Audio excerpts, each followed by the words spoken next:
স্বাধীনতা যুদ্ধ হয়েছে ৫৪ বছর আগে।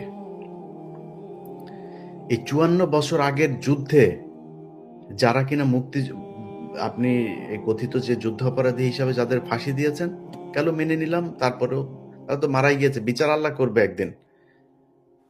ধরলাম তারা আপনারা যা বলেন সেটাই, আপনাদের কথা মতো আপনারা দিয়ে গেলেন।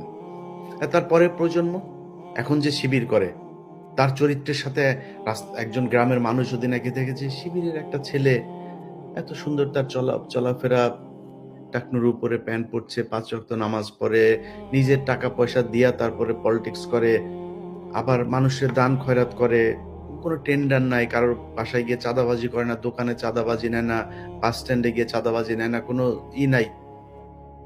শিবিরের দখল যে করেই না, শিবির দখল করে কি জানেন?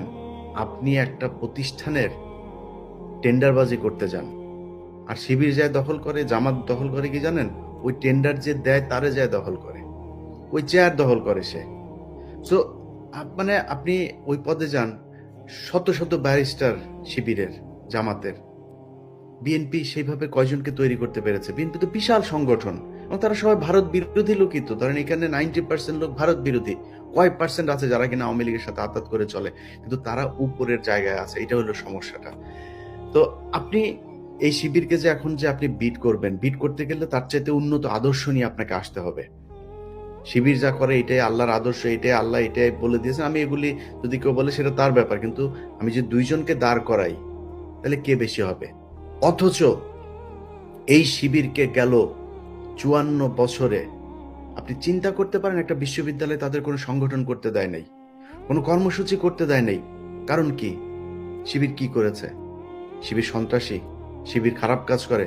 যদি খারাপ কাজ আর সন্ত্রাসী কার্যকলাপ করে কি করে না, সেটা বাংলাদেশের মানুষের কাছে প্রশ্ন ছুড়ে দিলাম। বাংলাদেশে যারা এই ঢাকা বিশ্ববিদ্যালয়, জাহাঙ্গীরনগর বিশ্ববিদ্যালয়ে যারা পড়েন, আপনাদের কাছে প্রশ্ন করে দিলাম যে নিরপেক্ষ সজ্ঞানে সুস্থ মস্তিষ্কে আপনি নিজে নিজে চিন্তা করেন যে ইলিয়াস ভাই আমার যে কোশ্চেনটা করলো, আসলে আমি এই রহিম হইল গিয়া ছাত্রলীগ আর করিম হইল গিয়া ছাত্র শিবিরের, দুইজনের মধ্যে চরিত্রটা একটু চিন্তা করি তো, যে কার চরিত্রটা কতটুকু ভালো, কে কতটুকু ভালো মানুষ। দুইজনের কাছে কালকে সকালে যায়েন তো, যায় বলেন ভাই আমি এই বিপদে পড়ছি, ভাই আমারে একটু হেল্প করতে হবে। দেখেন তো কার কাছে আপনি মানে বিনামূল্যে সহযোগিতাটা পান।